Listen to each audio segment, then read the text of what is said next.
the Ventura Center for Spiritual Living. I'm Reverend Bonnie Rose. It's great to see all of you here today. Why don't we go ahead and we'll start our service by standing up and singing together. Let us continue to breathe and let go, allowing ourselves to be present, to be full and empty, as we listen to the words of our sacred reading. A prayer for us from Rumi. Thirst is angry with water, hunger bitter with bread. The cave wants nothing to do with the sun. This is the dumb, self-defeating way we've been. A gold mine is calling us into its temple. Instead, we bend and keep picking up rocks from the ground. Everything has a shine like gold, but we should turn to the source. The origin is what we truly are. I add a little vinegar to the honey I give. The bite of scolding makes ecstasy more familiar. But look, fish, you're already in the ocean. Just swimming there makes you friends with glory. What are these grudges about? You are Benjamin. Joseph has put a cup of gold in your grain sack and accused you of being a thief. Now he draws you aside and says, "You are my brother. I am the prayer, you're the amen." We move in eternal regions, yet worry about property here. This is the prayer for you. O thou, you are the source of my life. You separate essence from mud. You honor my soul. You bring rivers from the mountain springs. You brighten my eyes. The wine you offer takes me out of myself into the self we share. Saying that prayer is religion.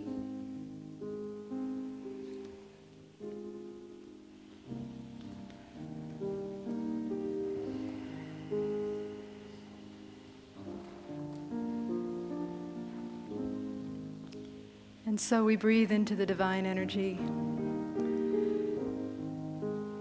The divine energy that reminds us that we are fish swimming in a spiritual sea, that our just being here brings glory, and that we are men and women of clay, filled with the essence of God, spirit and matter, matter and spirit, becoming one through every detail of our lives. Let us remember that. Let us hold that tenderly in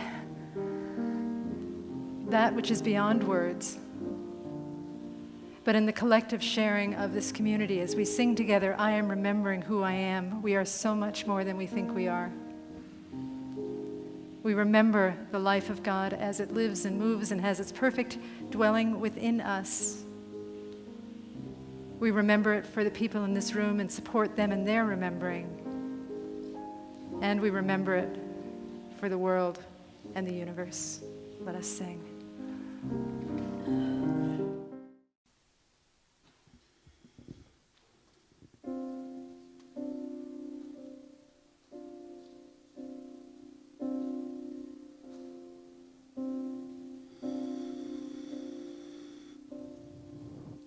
In the stillness,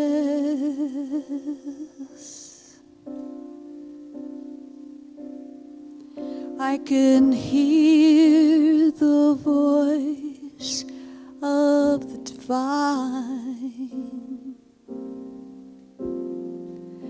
that comes when I call.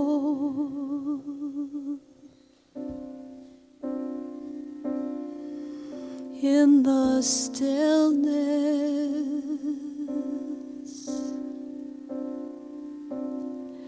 I can hear the voice of the divine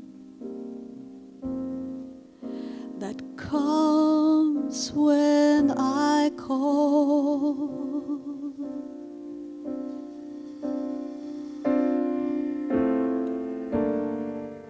The infinite speaks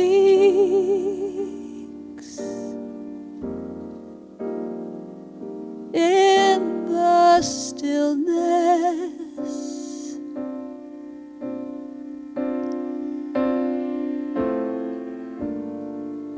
The infinite speaks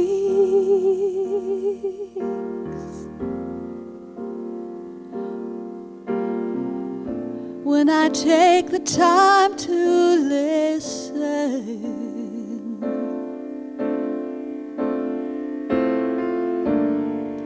The infinite speaks.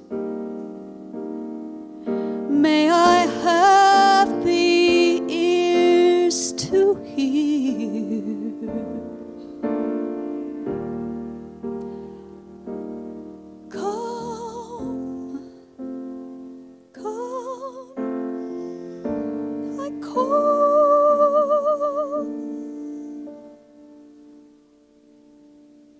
in the stillness.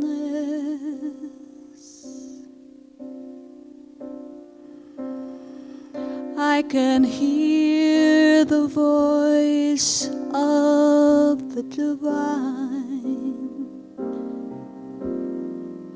that comes when I call.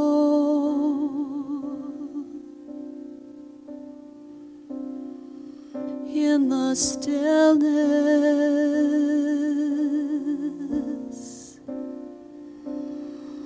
I can hear the voice of the divine that comes when I call.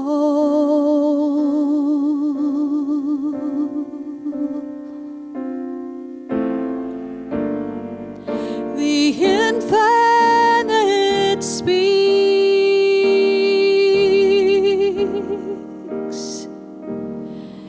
in the stillness.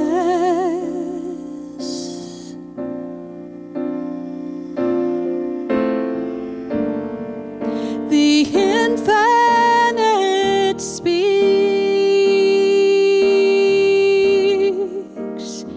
when I take the time to listen.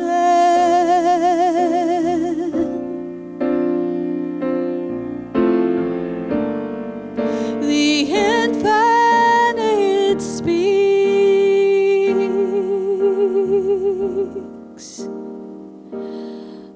May I have the ears to hear.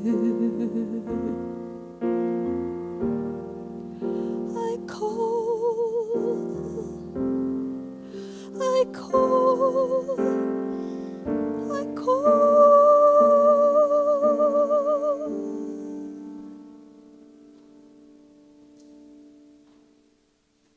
In the stillness,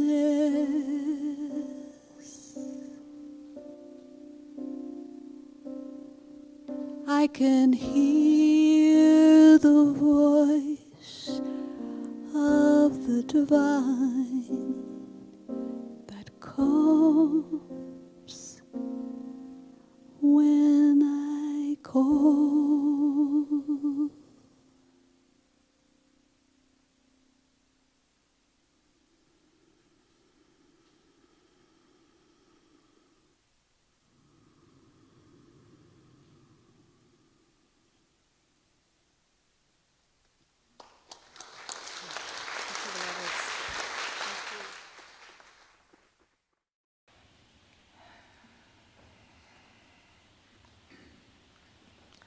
It's very sweet when the singer finishes singing and nobody wants to clap.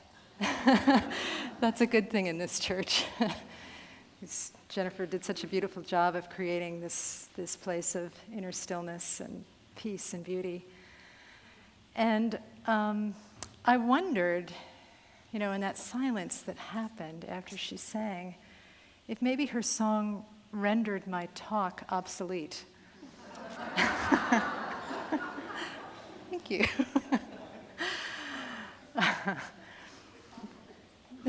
Yes. My talk is about, you ever have those moments when it feels like you're praying for something and it's just not happening? It's about that.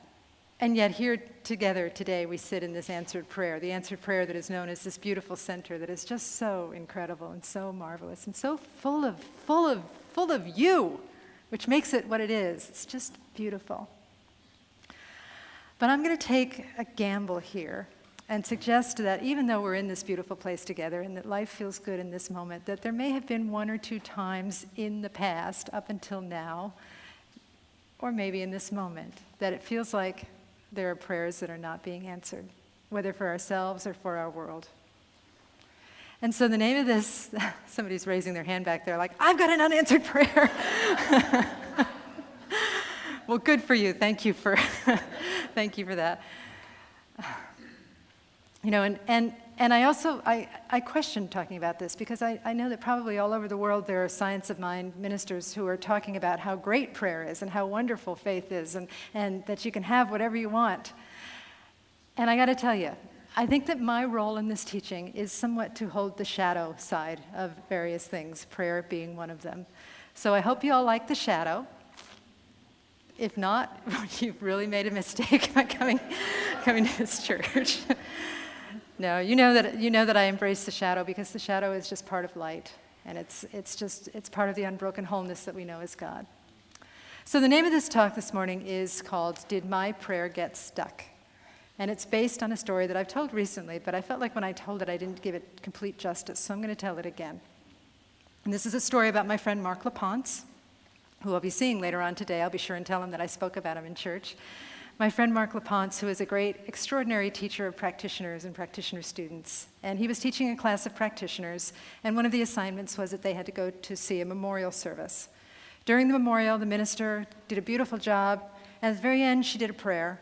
And at the end of the prayer, she didn't say the words, I release these words into the mystery of the law, or into the universal law, which is what we're trained to say. After the service, one of the practitioner students came up to Reverend Mark and started tugging in his sleeve. Reverend Mark, Reverend Mark, Reverend Mark, Reverend Mark, Reverend Mark. That minister didn't release. And Mark said he couldn't control himself. He said, well, that's it. That prayer is stuck now.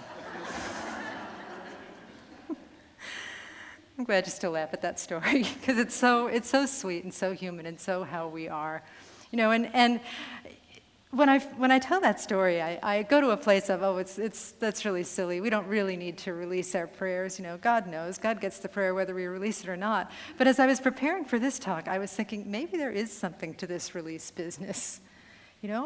Maybe our prayers do indeed get stuck. And you don't have to raise your hand, but just think if there's ever been a place where you feel like your prayer has been stuck, like something, it's just not shifting. You're praying and you're praying and you're praying and it's just not shifting. Is your prayer getting stuck? Is God getting stuck? Probably not. That which is getting stuck is probably in here. We're getting stuck. And so this idea of did my prayer get stuck, is about releasing our own stuckness so that we can move forward in life and pray with such conviction and such faith and such knowing and such beauty that God has already given us everything. To quote Joel Goldsmith, God cannot give you anything because God has already given you everything. To quote Rumi, we are like fish swimming in the water and we don't know that the water is giving glory to us. It's all here already. Getting unstuck is about enhancing our ability to receive it.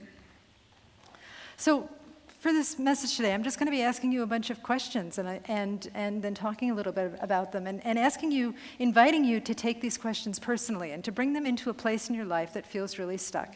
Is there a place in my life where I feel like I'm not getting the results I want? Am I praying? Am I not praying?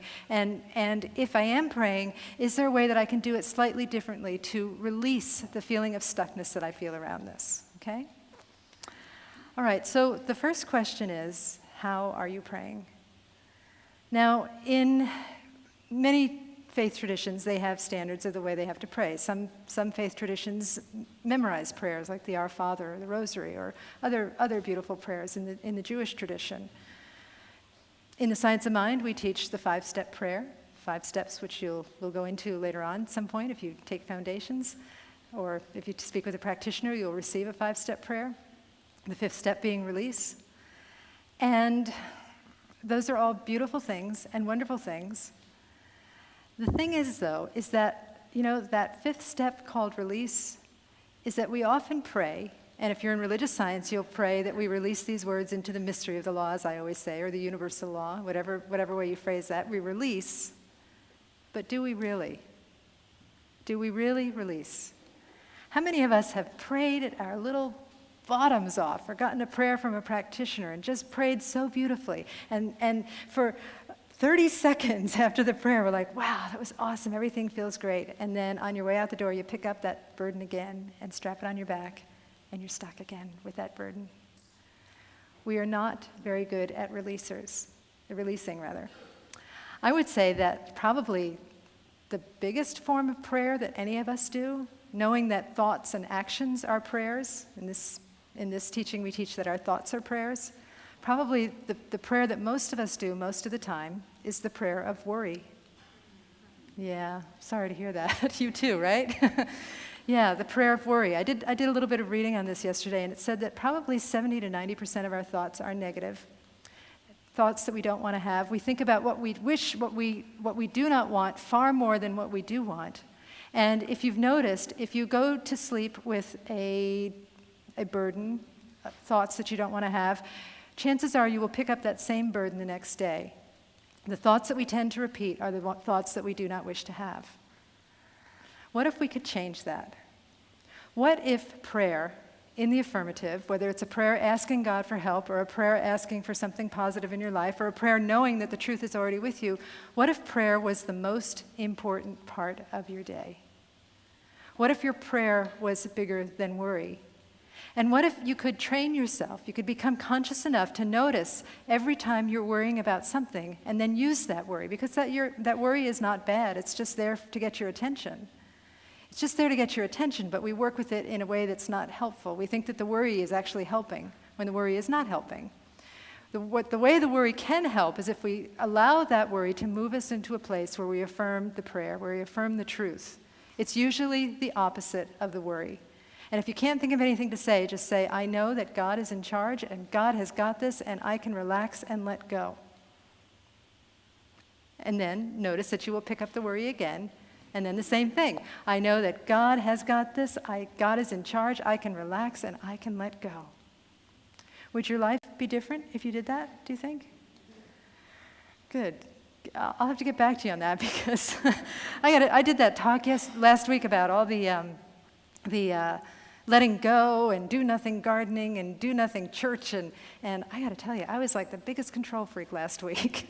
So it can happen to anybody. It's just a matter of being more vigilant and understanding that our worry is simply a call to prayer. We make prayer the most important thing in the day versus making worry the most important thing in the day. We allow our worry to lead us back to making prayer the most important thing in the day. Does that sound like a plan? You really willing to do that? Good, good. Let me know how that goes, because I'm going to try it too. You would think that I would already have this down pat. In fact, in ministerial school, they tell us, don't talk about anything unless you really have mastered it. And I'm like, I know my name, and that's about it. Okay. Another question that I have for you. You know, a lot of us have heard this phrase, that we talk about a lot in this church. It's actually Ernest Holmes quoting Jesus, the master teacher, who we consider to be one of the great examples of a living avatar in the world. Jesus said, "It is done unto you as you believe." And Ernest Holmes repeats that frequently in his many, many books. It is done unto you as you believe. The question I would ask in relation to that is, it is done as to you as you believe in what? Some of our belief is in a very limited version of God. What I'd like you to do this morning is to look at how you might be limiting God and believing in that limited God. And then if you can, see if you can believe the truth about God. Now, honestly, I don't have the words to describe the truth about God.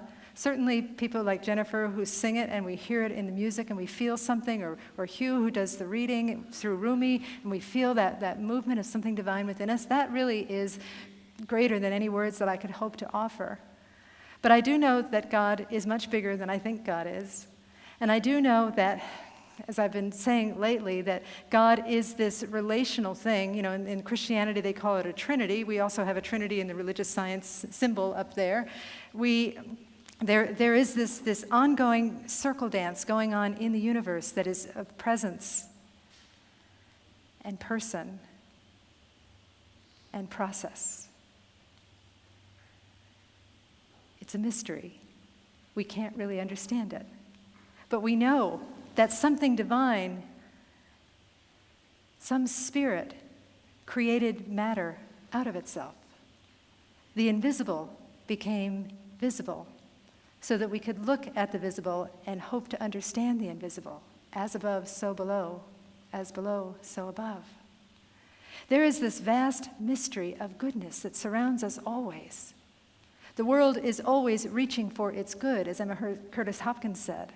So there is all of this going on, and we want to put God in this little tiny Tupperware box, the Tupperware containers of our minds, right? As I've said before, that's like going into the vastness of Costco and getting a packet of beef jerky and saying, "This is Costco."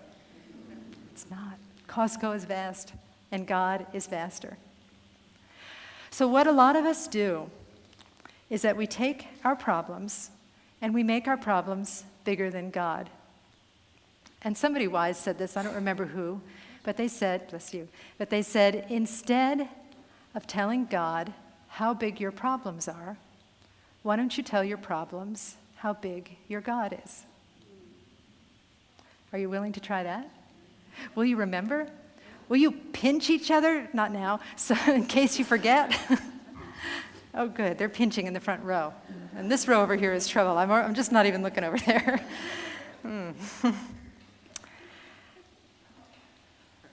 Saint Teresa of Avila said that we often pray as if God doesn't exist.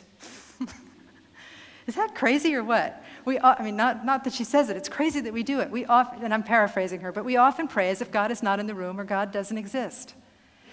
And I'm urging us to not only pray as if God exists, but to pray as if an incredible version of God that is so good that it expands beyond our imagination exists. And not only is it infinite, it is intimate. It is right here with you in every single detail of your life. Everything that you think might be going wrong is part of God's mystery, calling you into deeper and deeper and deeper, ever-deepening relationship. Okay? So there's that. Praying to a God who's bigger than your problems, recognizing the infinite nature of God, and really embodying that. And then there's another way that I think sometimes we get our prayers stuck. And that is the way of praying with closed hands. I'm paraphrasing St. Augustine, who said that we often pray with our hands so full that we cannot receive what God has to offer. We are all full of something. Came out wrong. It may not be what you think, but let me talk about some of the things that I think that we're full of. One of the things that I think that we're full of is this idea of doing things by rote. You know, this worked in the past, so I'm going to do it again. I've shared on Facebook that one time we fed our dogs their birthday dinner on the dining room table. We put chicken and rice on the dining room table, and we had the 2 Vizslas and the cat sitting at the dining room table eating. And for weeks afterwards, the dogs would go by the table like, is it theirs? Did that chicken fly in again? Because, you know, they knew that was their source all of a sudden. That was the dining room table was their source. We don't do that all the time, by the way, just occasionally. I experienced that of thinking that the shower was my source. Does anybody here have revelations in the shower?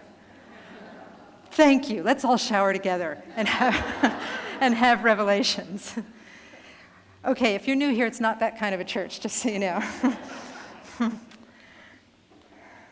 No, you know, I struggle with writer's block frequently, more often than I want to admit, because I have to write a lot for my job, and I have to come up with something to say every Sunday. And in the past, it's gotten a lot better lately, which I'll explain shortly, but in the past, I used to really struggle with writer's block. And sometimes it would be Sunday morning, and that clock was ticking towards 9 o'clock, which is the time I have to leave, and finally, I just would have to say, I don't have anything, but I'm just going to go in the shower and wash the fierce sweat off of me and see what happens. And lo and behold, in the shower, something would come to me. I would know how to fix the talk that felt broken to me. I would know exactly what to do. So then, about a year ago, I was trying to write something else. It wasn't a sermon. I was at home writing probably like some article for something, and I was blocked, and I couldn't figure out what to do. And I didn't need a shower. I was clean, for a change. But I thought, well, that shower is magical. So I went, and I opened the door, and I stood in the shower, and it's like, okay, I want the revelation. Standing there among the moldy grout and the Costco shampoo bottles and the sand and the dog hair. Where's my revelation? Come on, time's a-wasting. And of course, I stepped out of the shower knowing that the shower is not the magic, right? The magic is in doing something else and surrendering and letting go and just allowing something beyond your perspective to infiltrate your closed-off consciousness that is saying, this isn't working, I can't get this done, this is not happening. So how can you do that? How can you move past standing in the shower in your own life? You might want to ask yourself, if you've been struggling with a problem for a while, just ask yourself, what is my freshest thought on this? What is my freshest thought that I can have about this? What is, you don't even have to go to freshest thought. You can say, what is one new, affirmative, positive thought I can have about this situation? Just ask yourself that question. See what comes up. Affirm it. And then release it. And if the worry comes up again, affirm it again and release it again. I had such a positive experience with this in terms of my relationship to writing and public speaking. I shared with you before that business of wanting to stand in the shower and feeling blocked is more or less a thing of the past these days. It happens occasionally. But about a year ago, even though I've been doing this for a long time, I still was getting probably nervous about the idea of coming up with something every Sunday that felt fresh and new and blah, blah, blah. You've all heard it before, right? I whine about that all the time. But anyway, so about a year ago, on my birthday, I did a meditation and I said, this is the year I'm going to reconcile the fact that I'm a public speaker who speaks about once a week and has to come up with something every new. I'm just going to reconcile that. I don't know how to do it. I'm just going to reconcile it. I'm going to offer it to God and I'm going to reconcile it. I wrote it down. I let it go. And lo and behold, it reconciled. I don't know how, I don't know why, but I suspect it had something to do with saying what I wanted and then letting it go. Are you willing to do that? You're all willing to be a public speaker? Awesome. Testimonial Sunday, here we come. No, are you willing to do that in the way that it applies to your own life? Something that you've been stuck with, something that you really want. Just say what you want and then just let it go. And again, if you pick it up again, say what you want. If you pick up the worry, say what you really want and then let it go. Let it go and let God. Let go, let God, surrender to win, become powerless to become powerful. 3 beautiful phrases to live by. Okay. So we're full of our habits. What's another thing that we're full of? Jonna, would you like to add something? Okay. We're full of, how about resistance? Sometimes we don't like the way things are turning out. And in order to make it go away, we resist it. I'm going to branch into talking about the state of the world for the moment. I'm not a political expert, nor am I a current events expert, but it's pretty obvious that there is a lot of upset about the world, and I have various theories about that. But I want to talk about it in terms of resistance. And this is not directed at anybody here, but I've got to tell you that sometimes when I read Facebook, I wish that either Jesus or Buddha or Ernest Holmes had a Facebook page. Because the amount of resistance that I see on Facebook to what is happening is concerning to me. You know, I responded to somebody, I hardly ever respond to it because I don't want to participate in a lot of negative back and forth, but I did respond to somebody who said something positive about the election. And I wrote back something to the effect of, what if every single person, and according to, I think, Greg Braden, it only takes 8,000 people. So what if 8,000 people, instead of fighting over the candidates, could just send compassion to each candidate? Now, you would think that that would be met with hand claps of glee and smiles, because it's about compassion, but it really wasn't. And so then I had to have compassion for the people that spoke out against what I said. But, you know, I'm not telling you not to vote. I'm not telling you to have your opinions. But while you have your opinions, have compassion for the opposite opinion. The same thing is true with whether or not Black Lives Matter or Blue Lives Matter or All Lives Matter.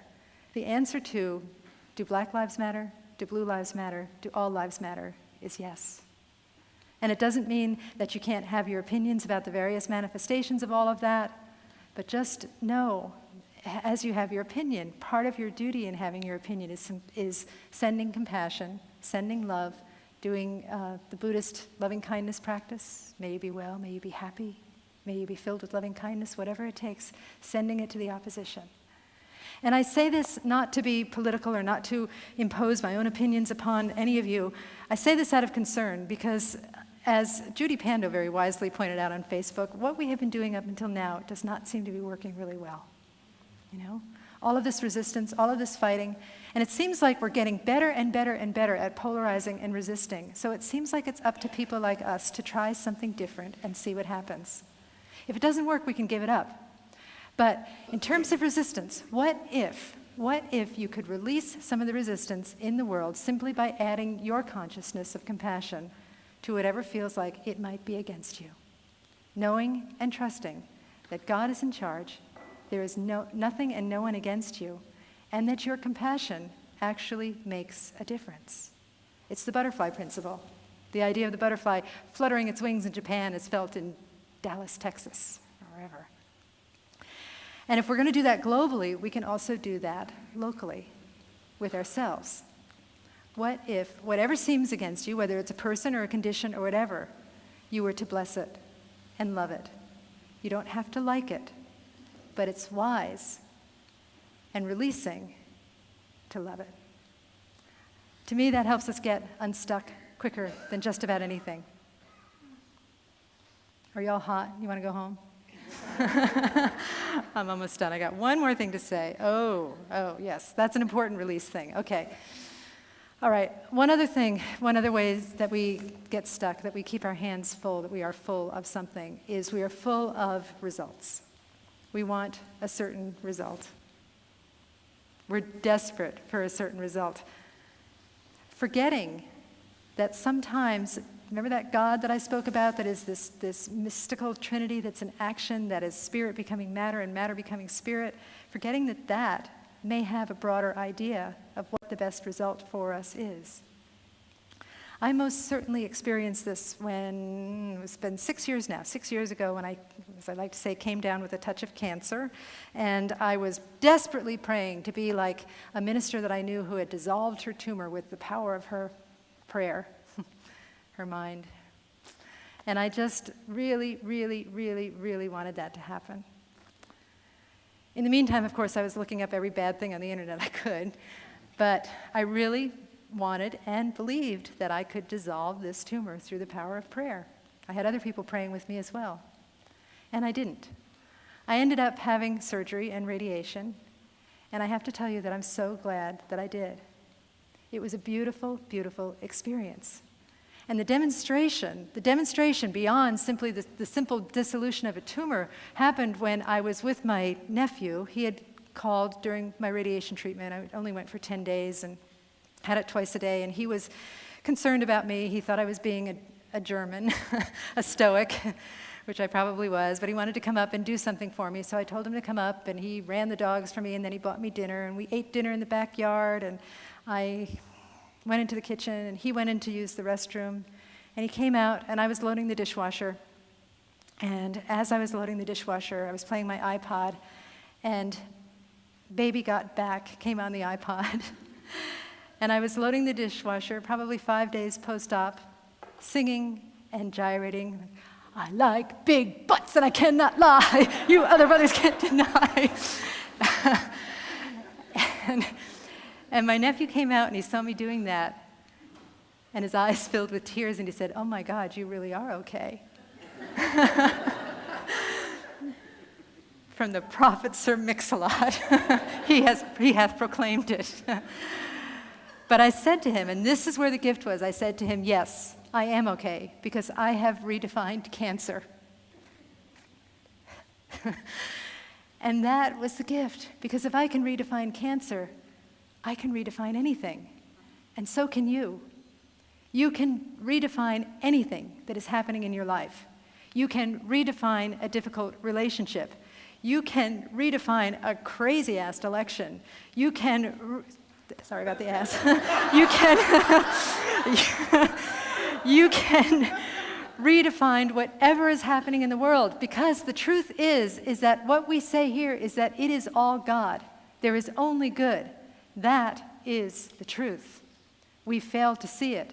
But whatever happens in our life is our opportunity to see it. It is our opportunity to put on new glasses and see the world as it really is. And as we start to see it, like I said, it only takes about 8,000 people, according to Greg Braden, and I don't know how he did his research, but I'm sticking to it. I don't care.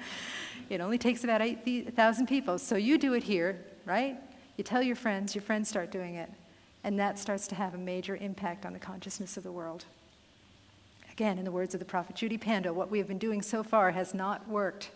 It's time to really shift our consciousness and get playful and get serious and recognize that we can define reality. And that as we redefine reality, reality becomes fine. One more thing. You may wonder, how do I know if I'm doing it right? Oh my God, she's given us so many different things to try. Well, you can listen to me online if you forget, okay? You can just click on the website and listen online, or you can go to the YouTube channel where Ed very kindly posts the messages every Sunday, or you can buy the CD if you want to listen in your car. How do I know if I'm doing it right? In my experience, when I am really aligned with the will of God, which is the will of good, I feel incredibly humble. I feel like I've surrendered to something that is beyond my worry. I feel like I have surrendered that is something greater than my limited Tupperware version of God. I feel like I have let go of the things that feel like they are keeping me stuck, whether it's my opinions, my lack of compassion, whether it's my resistance, whether it's my habits, whether it's making a false god out of the shower or anything else. Whether it's being in a place where I'm so attached to a certain result. When I do all of that, when I truly surrender, I feel humble. And in that scenario, the prayer is the answered prayer itself. Because prayer is contemplation of the facts from the highest point of view. Quoting somebody there, Emerson maybe. Prayer is the contemplation of the facts from the highest point of view. And when you are in that place of humility, the lowest place in the world of paradox, you are in the highest place, and you can see. And from this place, of seeing and wisdom and love. That's the place where miracles happen. May you all be blessed by more miracles than you can count. You already are. May you start seeing them and sharing them and loving them and living that incredibly wise and beautiful life that you totally deserve because you are here, a divine being of God. Let us know that for ourselves and one another and for our entire world now. And let us pray.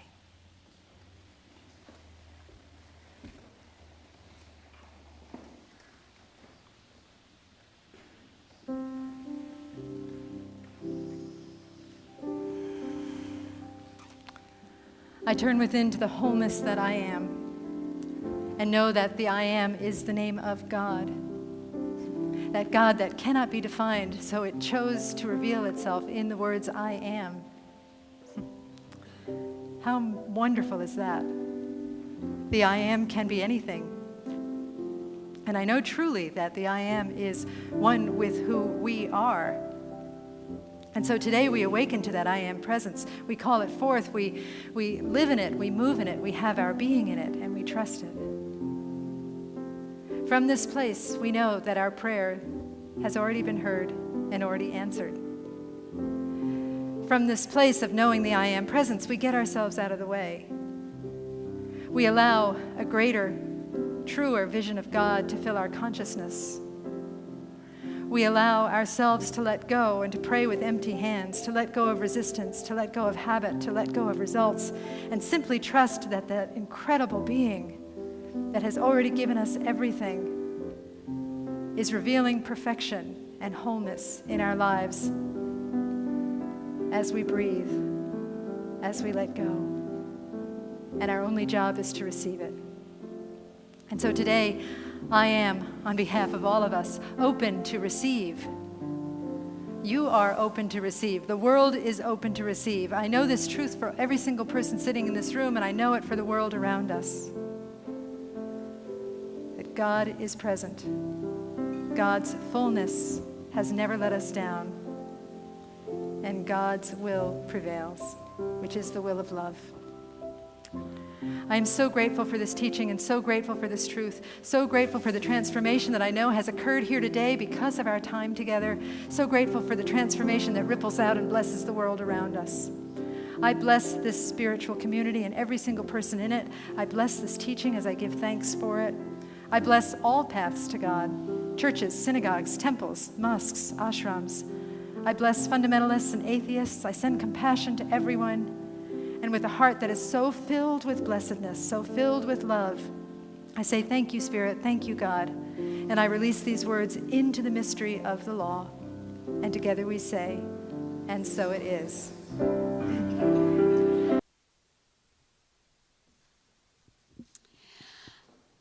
Let's give Reverend Bonnie a big hand.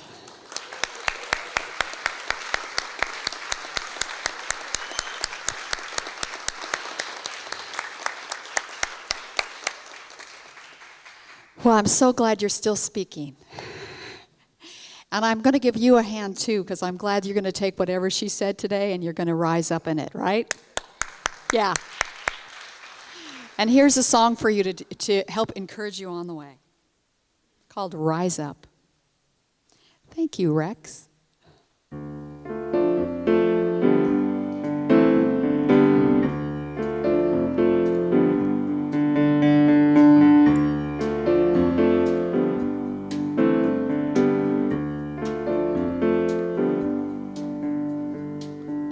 Daughters of the living Spirit, rise. Sons of all creation, rise. You are made perfect. You are made whole. You are made of infinite love.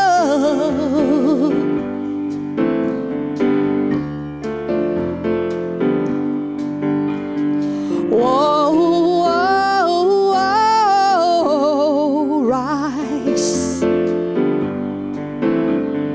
Whoa, whoa,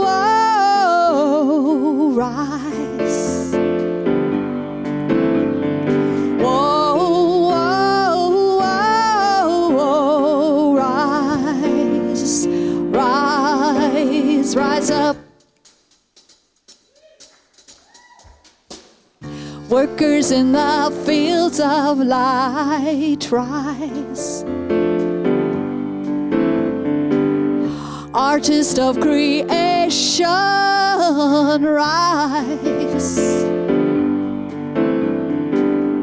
Embrace your power. Release all doubt. You're employed by infinite love.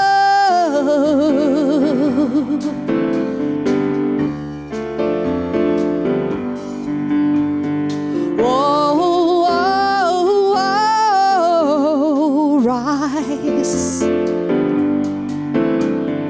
Whoa, whoa, whoa, rise. Whoa, whoa, whoa, rise, rise, rise up.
Daughters of the living Spirit, rise. Sons of all creation, rise. You are made perfect. You are made whole. You are made of infinite love. Oh, yeah. Whoa, whoa, rise. Whoa, whoa, whoa, rise. Whoa, whoa, whoa, whoa, whoa, rise, rise, rise up.